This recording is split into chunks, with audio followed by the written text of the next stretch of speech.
So, key lessons, key challenges, please. Thank you very much, Russell. I think if I reflect on the experience and the journey I've walked within the sector, the first consideration that comes to mind is the fact that one has to be deliberate about it. So if one looks at how the city has grown, historically there's been a whole lot of investment that has been happening along the northern region. It's coastal, it's prime land, and it's always attracted market activity. And so for the city to be able to get to a point where it is impacting on its citizens broadly, it had to take a very deliberate position that says that it wants to go and attract investment into the Outer West, it wants to go and attract investment into the South, etc. And I think that's the work that has been happening over the years. So what one would see is that when one looks at the makeup of the catalytic projects that we have, there's projects in the north, in the Outer West, in the South, as well as in the Central and North Central. Because part of that was saying, we cannot deny that there are communities that are actually located in all of these areas. There are businesses that are hungry for opportunities in this area, so we actually need to bring and attract investment to where they are. So it has to be, in my mind, a considerate and deliberate effort. I also think that what we've seen with a lot of these large developments is that they tend to be very complex. And that then means that one has to be very agile at bringing together multiple stakeholders. So as a developer in those regions, you don't just work with municipality. You have to work with the community structures. You have to work with other spheres of government. You have to work with the banks, work with the tenants. So one actually has to be able to bring together a myriad of stakeholders. The third observation would be that when you are responsible for delivering a project of that magnitude, you absolutely cannot just be profit-driven. So you have to take a longer, more sustainable view on that asset. And I think the KZN, the riots that we experienced in July, for me, really demonstrated that, because when it boiled down to it, it was communities who had to protect these assets. So when you are delivering projects of that magnitude within the communities, it's very important that you are inclusive from as early on as possible. You have to be inclusive, and you have to think about the entire value chain and how you unlock impact in that entire value chain, from when you still have a farmland to when you've got a building. So what buildings do you bring on board with you? Thank you. Wonderful. Thanks so much. Jason?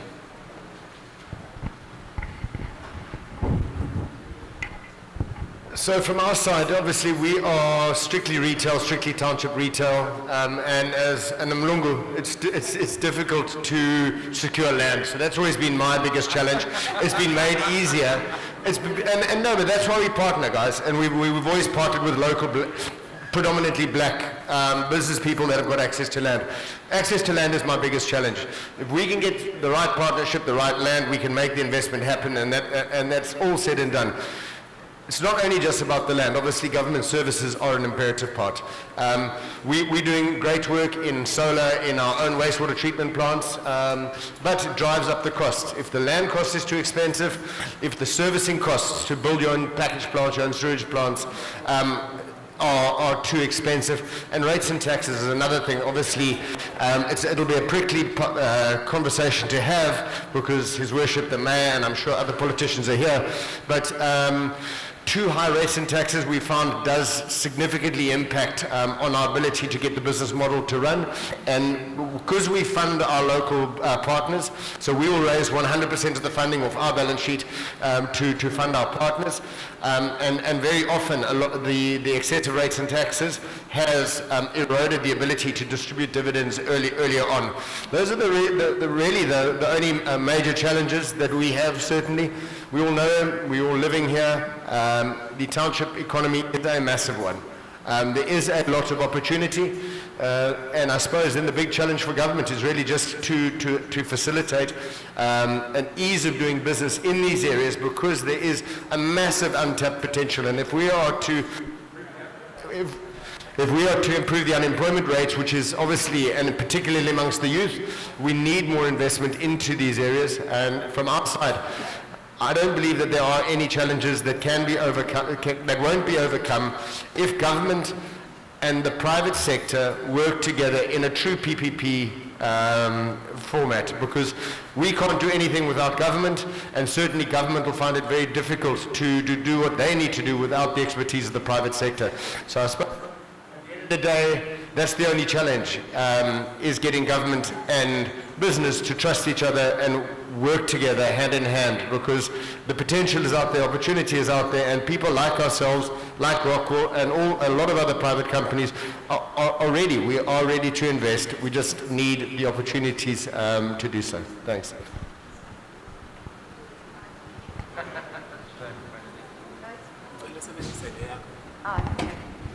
No, thank you, Jason and Imbizo. I agree with all that they've said, and maybe also in wearing my hat as the KZN support chair, where I've got exposure to all the other townships as well in other areas, we will find that, I think Jason will attest with me here, that especially in eThekwini, land is quite expensive in relation to Johannesburg and Pretoria.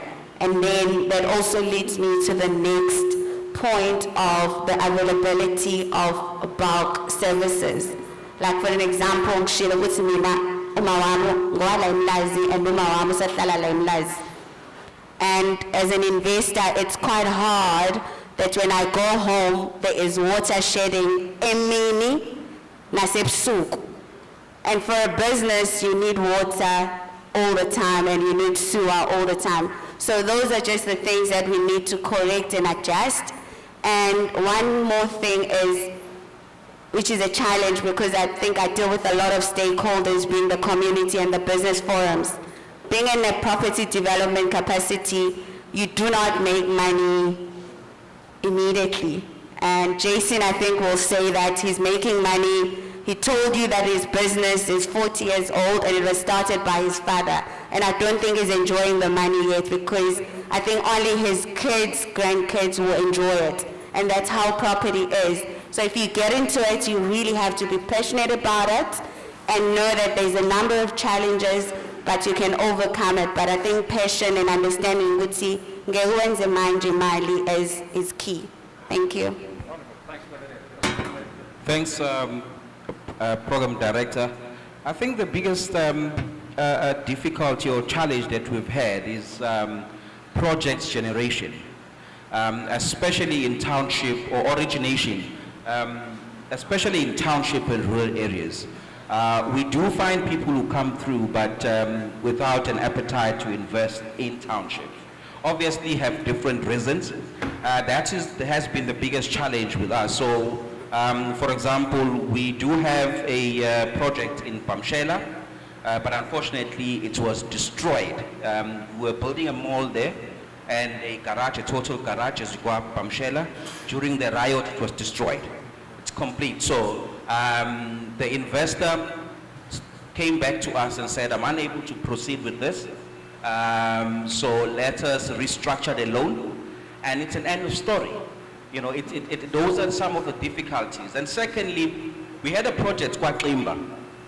Many of you, if you are from eThekwini, you will know KwaXimba. A good project, we call it BFG. The biggest problem was the community. This factory currently exists in Pinetown, and it employs the majority of the people are from KwaXimba. The owner of the factory came to us and said, I want to move this factory to KwaXimba. And one of our conditions was that every household must have one person working at the factory. Because you are moving it, Umphakathi KwaXimba is going to give you land, and you are moving it to KwaXimba. Guess what? The very same community could not agree on people who are going to be on the trust, people who are going to be in the leadership. The investor ended up saying, I'm keeping my factory in Pinetown and Sai KwaXimba. We had to restructure the loan again because we had already started dispersing to this particular investor. And basically had started making preparations for movement to Waklimba. So, and then lastly, in terms of our mandate, we require 10%. How many of you here have 10% of 100 million? Okay? But we have had, because that is our mandate, so it's part of our mandate, part of our policy. But what we have done is that many of you will know of Black Industrial Scheme, the BIS.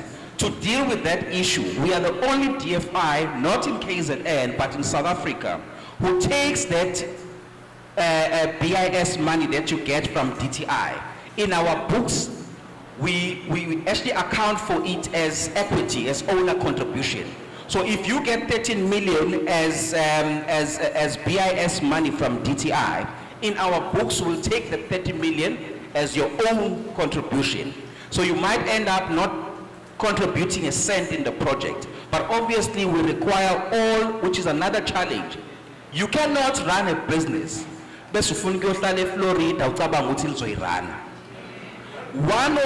Our number one condition when we give you a loan, you must be operational, Bagwetu. We have come a long way where either you call it BE deals or whatever deal, where a person acquires shares and does not even know what the company does. As long as we have that mentality, we'll never be able to create black successful entrepreneurs who operate and not only own shares, and then when that investor goes away, you don't even know what your business does. And we have a big problem where a person refuses. In fact, we have one person who has come through to our offices, asked for a loan, is acquiring a company, but one of the requirements of being operational, he said, no, I'll be an executive chairman. So the reality is that those are the challenges that we sometimes have, but I think we have found ways where we can, because we're a DFI at the end of the day, we are not a Standard Bank, we are not a Net Bank, so we need to hold your hand and make sure that you do succeed in whatever business. And maybe lastly, Russell, what we have also seen as a challenge is the reality that we face, especially the previously disadvantaged. It is the poor institutional governance. You know, the reality is that if I have not previously owned a spaza shop that makes 5,000 rand a month, it's going to be difficult to run a project that is at the value of 70 million rand. Okay? That's the reality. We've had very poor non-performance loans, and when we did an investigation, we realized that the issue sometimes is at management. Okay? We've had our own people who, instead of the money going into the business, I have one classic example that I will not mention. They come back to us looking for an additional 8 million. Now, when we do an investigation, we realize that the 8 million that is missing in the business actually bought cars. Okay? And then when I take actions against you, because there's one thing, I was the chair when now the premier, Kuzeni was the MEC of Asia. In a one-to-one, this is what he said to me, and I repeated to a CEO. You do anything that will compromise me, I will throw you in an oncoming train. I said that to the CEO. I said, you do anything that will compromise me, I will throw you in an oncoming train. When you come and take money from us, and instead of putting it in a project, you buy a car or it's for personal use, I assure you, I will throw you an oncoming train. Okay. We are in court with those people, and lapho kusuke ngasasebenzi ukuthi chief and comrade or whatever, that names that we use. So sekusebenza ukuthi taxpayers' money. I need to make sure, like the guys who are paying me at Dube 67 million, I want every other person who gets money from the growth fund must pay it back so that we fund another black entrepreneur in the province. Awesome. Thank you very much. Thank you, thank you, thank you. So, ladies and gents, you've heard about some of these different elements. We need a bit more of a good plan, a good strategy, be intentional about intervening in areas where we want to go strategically. You've heard about the need for more mature partnerships between government and between business, and more mature conduct inside government, more mature conduct inside business. You've heard about the need for us to be more competitive as a city in terms of our quality of our infrastructure and the costs and so on. And you've heard about what might be called investor maturity. You know, before a child can sprint, the child first has to crawl. Before a child who's crawling next wants to climb a tree, first needs to know how to sprint. So these are difficult lessons, but investment is hard. But that's why we're all from Mzansi. We're not shy of hard work. We're not shy of doing what needs to be done. So I'm going to come to really what might be my last question for the panel, because we have another panel after this, and then we have lunch after that, and I think I can hear your stomachs a little bit already, so I don't want to carry on too much.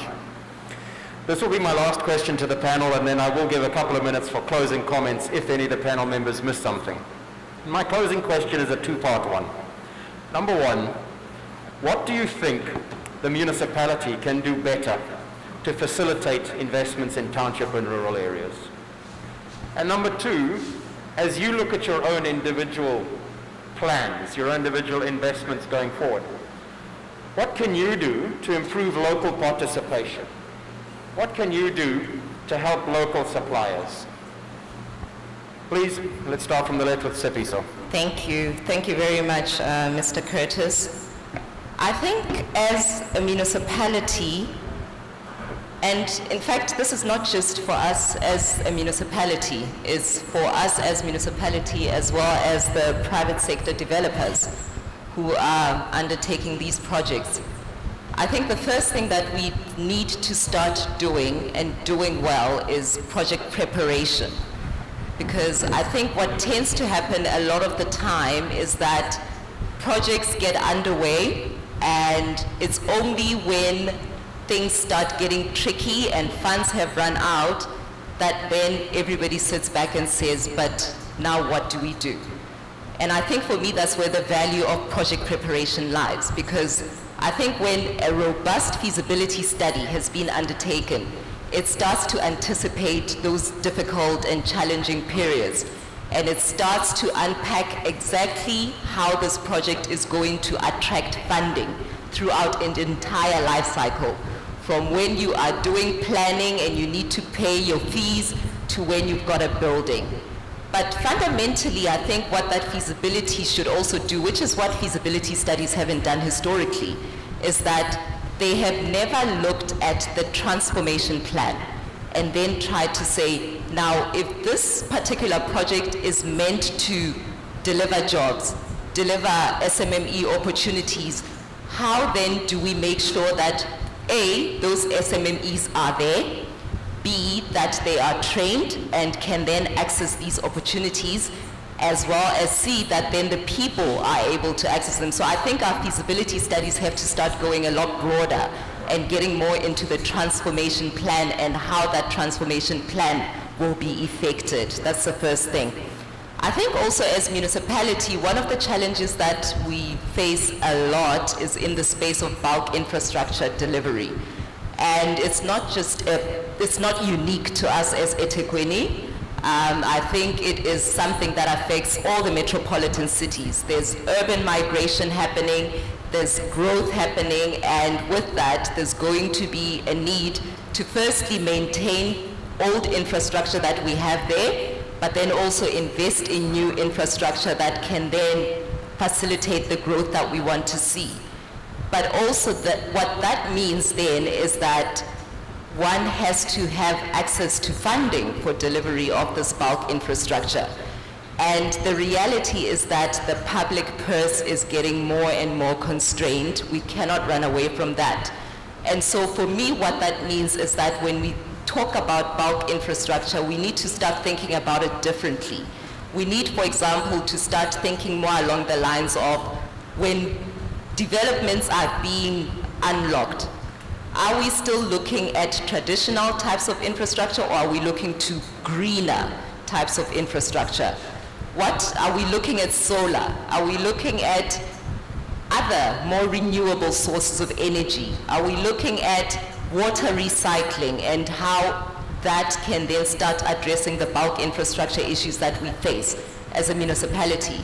And the reason for that is that firstly, it's good for the environment, but also the reason that becomes important is because once you broaden up that topic, it means you are then looking beyond our borders for funding as well. Because suddenly, you're able to attract foreign direct investment into bulk infrastructure. Suddenly, you're able to attract the World Banks of the world because that's the type of infrastructure they want to fund. The third observation that I have made is that in terms of what we can do better as a municipality, I think we're actually doing tremendous work, honestly. Because if one looks at the catalytic projects that we've supported the private sector on, there isn't a single project there where we had contract participation of less than 30%. All the projects that we've implemented in support of private sector, at least 30% of that work was given to SMMEs. But what that means is that when we then talk about future projects, we look to the SMMEs to ready themselves for those opportunities. And for me, getting ready for those opportunities looks beyond just supplying labor, but it's actually around how do you become a black industrialist? How do you become a cement manufacturer? So that when we as catalytic projects are having a conversation with a developer that says, we need you to ring fence certain elements for SMMEs, that the SMMEs are also ready to actually grasp those opportunities. Thank you. Yeah, thanks very much. Certainly in terms of the challenges, I think it's all been said before, bulk infrastructure is and remains one of the biggest ones. One of the biggest opportunities currently, and it's just been touched on now as a consequence of rural-urban migration, is backyard accommodation. It's happening everywhere in all the townships that we worked in the one that we did in Imbizo, 5.1% population growth rate, and that's not because people don't have television. It's because they are coming in from the rural areas in. And so this has had a massive explosion of backyard accommodation, great businesses, but what's happened is there's inadequate sewage infrastructure. So what's happening is you suddenly, you've got one plot that normally had one house with 5 people, 4 people, it's now got 20 people, still with 1 toilet or 2 toilets. That's happening on a grand scale, and what's happening is the sewage systems can no longer handle it, and it's overflowing, and obviously the government's getting blamed for lack of service delivery, but the reality is the cities were never planned to have that level of people. The densification of human settlements is a worldwide trend. It is happening around the world, and it needs to happen here. It is already happening here. So obviously from our side, the more that we can focus on that infrastructure and the provision of that infrastructure, particularly water and sanitation, or water in particular. We will this week turn on our about 14th, I think it is, 50, we're up to 15 megawatt peak now of solar power that we've installed over the last 2 years. So Eskom eventually, we're doing one in Mogale City, which is on the west rand of Gauteng. We're actually only using a small amount of Eskom. The rest of it's all solar, gas power generators, and battery banks. So we can get around, you can get around if you've got sun, the Eskom. But without Manzi, you can do nothing. So certainly water is something, a big thing to look at. Russell's other question on how do we ensure more local black economic empowerment, more participation in the economy. It's easy. You need to work with businesses that see it as a fundamental imperative of how we're going to get South Africa right. I don't think there's anyone in this room that will deny that South Africa is the most unequal country in the world. It is wrong. It needs to be righted. And it is simply unsustainable if we were to continue in the same way. I heard you talking about 30%. We're proud that over 50% of most of our developments are done by local black SMMEs. And so that's a big part of what we do, is working with the local guys. And it's easy. If you're in government and it's your land, and I mean, say government needs to make land, more land available. There are so many tardy, fat, lazy assets sitting on government's balance sheet. Land that is costing them money to secure, to maintain, that can be turned into profitable. But if it's government's land, they can determine and they can define the conditions upon which that land needs to be developed. And so if an RFP goes out, one of the conditions of the tender is whatever you want it to be. And at the end of the day, if the land's a good piece of land and people do want to develop, and obviously I am a property developer, so I'm only speaking from the property, I'm not talking from the manufacturing, the industrial side. But in terms of property development, if government was to make the land available with certain stipulations, there would be people like ourselves who've worked with local communities, have been able to fund our local shareholders, our local partners, because of the model that we've developed over the past 40 years. Those that can't play in that space won't be able to play in that space. So from my side, it's actually, yes, you can legislate, but at the end of the day, it's those companies that are able to develop in a more symbiotic relationship with local communities are the ones that are going to persevere, because at the end of the day, in the townships, if people don't take ownership of whatever the development is, they don't see benefit coming to the community, they're not going to support it. So it is very much like the one hand washes the other. Without it, I certainly believe that businesses will be doomed to fail. It is one of our mantras that we in every step of the way, we're trying to develop local business, we're trying to develop local retailers. So we've got this Township Designers Emporium called Cozy Colab in Imbizo that we're now rolling out everywhere. It's just the way we do business. It's I think one of the reasons we have been as successful as we have. We don't do any advertising. Everything comes with word of mouth because we treat our communities right, our partners right. They've got an uncle in the rural area that's heard about how his nephew is done, and suddenly we get a phone call. So from my side, I don't certainly have all the answers, but at the end of the day, you've just got to do what is right, certainly. And I'm speaking, as I say, as a white guy here. And I would say it, if everyone was, I'd be harping on it about it more if everyone here was white, because the way that things have been going, they certainly cannot continue. But the way that we've been doing things, we certainly have, as I said to Russell earlier, we've made hundreds of millionaires, black millionaires over the years, and it has worked for us because there is enough to go around. And at the end of the day, if guys can just take a leaf out of our book, I'm not saying we do everything right 100% of the time, but certainly we're building our 70th and 71st shopping centres at the moment, one in Mamelodi, another one in now called Kwabaka, Mount Frere and Eastern Cape. The model remains the same, and if we've been doing it for 40 years and managed to get big enough to list on the JSE, we must have been doing something right. And as I say, it is a business imperative. It's not an option from my side.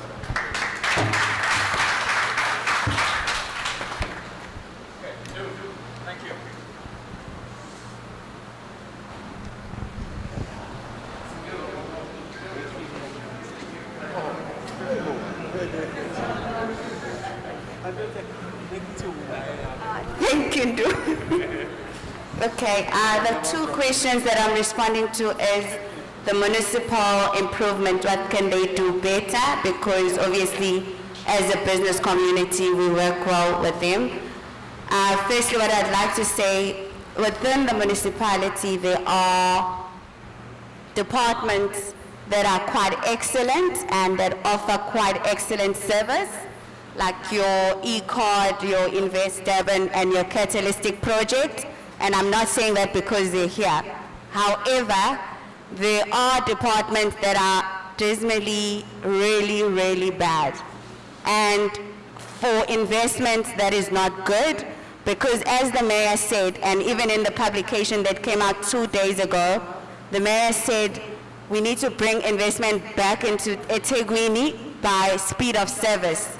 So as a developer, for me, R1 million that is not doing anything is accruing so much interest that I'm paying back to the bank that I cannot afford. If a service is within 21 days, I cannot afford to get a decision 8 months later and it's still a declined decision with no appropriate reasons. So I think the mayor maybe needs to take that very strongly, because if it doesn't, there are a number of investors and property investors that I know that would like to invest in the township economies, especially at Tegwini, but that would want to take it away to Cape Town just because of the service that they're getting from the municipality. Okay, and then the second thing was, which I'm quite passionate about, was about how do we then make sure that the local businesses and the local community participate and benefit from the development, because I think a lot of it is just word of mouth and saying 30% there, 30% here. However, it needs to be meaningful businesses that are being given and meaningful opportunities so that the businesses are sustainable, because what I've experienced and what I've seen elsewhere is people are just given, they dig my trenches, and they're not given the jobs that are big and sustainable. For example, in a light industrial unit, you've got, after construction, there is opportunities that are there, like your trucking, your logistics, your hangars, your boxing. So those are the opportunities that should be given to the local community so that their businesses can grow and be sustainable. Because if we only giving during the construction phase and then not participating in the upside, then it's not meaningful. We're just doing word of mouth, and the inequality will continue as it is, and angege is the impele. So for me, that is important, and also for our own people, local businesses, to also try and learn from big businesses, because at the end of the day, kumele sifunde khona sokwazi ukuyimela, because kuningi kufanele sikufunde, like cash flow management, business acumen, and a whole lot of those things, so that mesithi sama businesses, we are truly ama businesses angampela, and azokwazi ukuthi I sustain and the army and then akashe, so that now in the future we'll be sitting like Jason and saying, you know what, my dad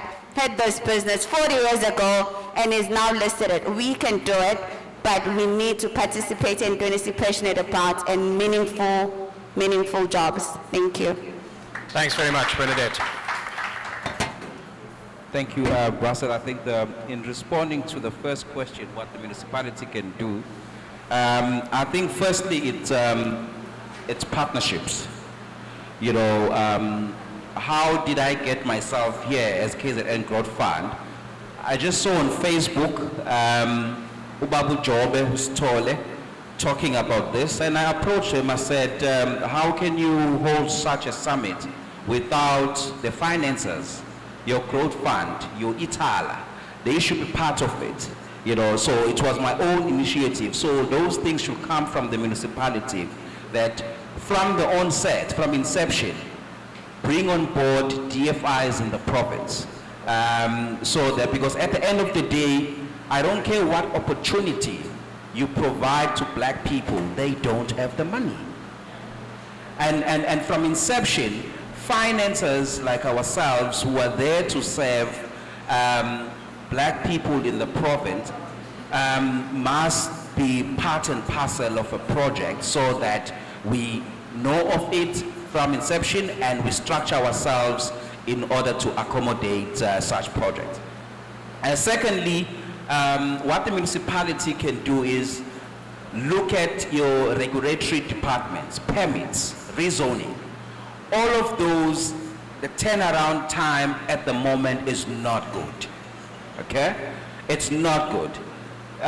So we really need to work on that. Otherwise, that you have a situation where you wait for a permit for over 6-8 months, and you cannot do anything without that particular permit, because if you do, the very same municipality will come and take actions against you because you have proceeded without your permit. So that is very important on the municipality side. In terms of local suppliers, What we have done as part of our strategy as we move, because if you look at most of our investment, I think they are located within the city. So what we have done again is to see if we can work with forums in our township and rural areas. Unfortunately, we don't provide 30%. But what we can do as the growth fund is to ensure that if we are building a mall or we are building a hospital or a factory, that one, we have teamed up with women in construction. Women come first in terms of construction in the projects that we do. Young people, which is youth, also is considered. We source our material from local suppliers. So as an entrepreneur, we tell you that you are looking for funding, you want to put up because we are a financer, so we don't own the project. But then as a condition to you, we tell you that, okay, your construction, we are not going to tell you who are the people that you must give work to. Sorry, we are not going to do that. But we will say to you, as a condition, you must source your material from locals in that community. The construction must be done. Preference is given to women and youth. And those are the conditions that we will provide to you. And secondly, the reality is that, maybe it's an example that I made earlier on, to say, if I have not run a spaza shop, it's difficult for me to run a 70 million rand project. But what we have done as a growth fund is that we have created a panel of aspects, people who have been around, who've done a lot of work.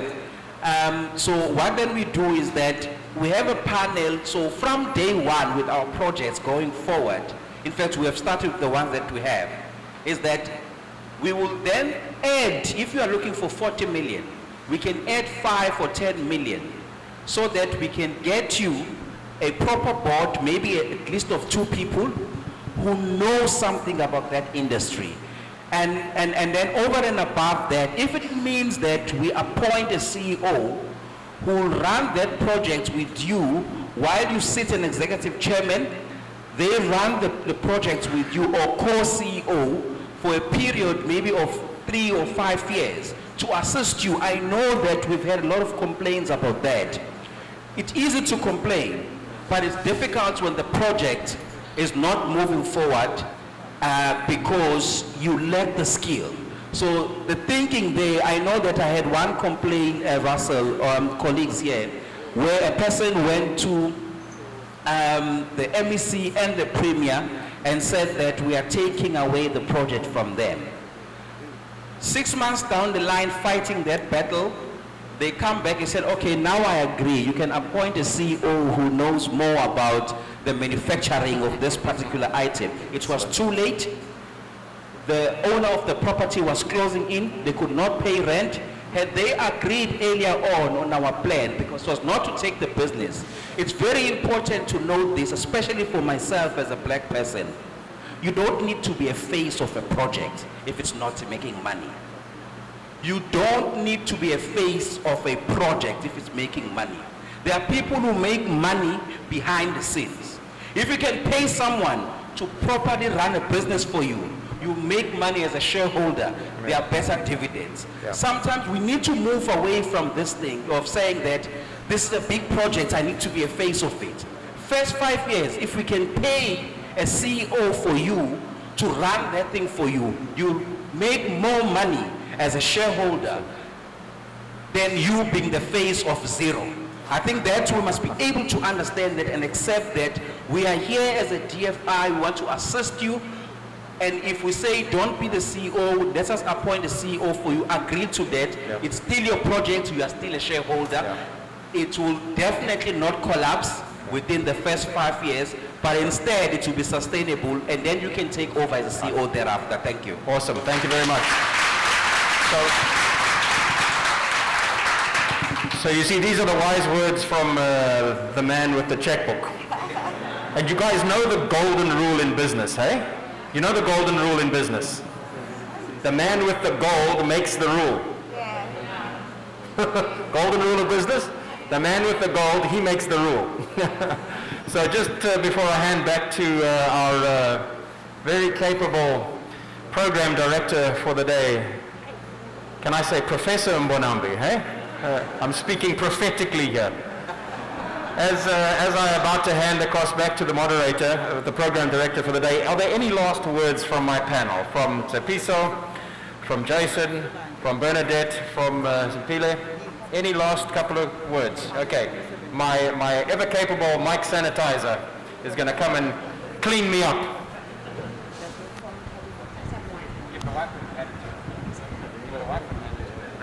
Hello, this is just one last one that I forgot about and that has worked. I think Onkatazo will say it. As communities, ngoba asinawo sonke ama skills asuke dingekala kuma businessini. I think it's very important to form consortiums with all the different businesses in the area. Singabi odlele phaketheni wedwa because you end up making zero. Whereas if you form consortiums and you combine all the businesses and then niye kulama business amakhulu abelungu senibumbene with all the services that the consortium offers, I have found that makes a better proposal and better for everyone else. That's just one last thing that I just wanted to say. Thank you. If I can just, my dad actually has got a great saying on that point, and he'd always say 50% of something is better than 100% of nothing, which is a great thing. And my last thing is it seems crazy that after all these years, we've only ever done one development here in Umlazi. We've got 3 on the cards in the greater Tegwini region. So certainly we are looking forward to working with the city and with the people of Tegwini to bring our developments to this area. And one final thing, I don't know if any of you have noticed my duck feet, my yellow shoes. These are drip. These are made by a local Imbizo guy in the townships. So it is time for all of us to start walking our talk, to start supporting local businesses, because that's the only way that we're really going to get out of the mess that we may be in, is looking inwards and supporting our own brothers and sisters, so that when we rise, we help others rise with us. So thanks very much. Thank you.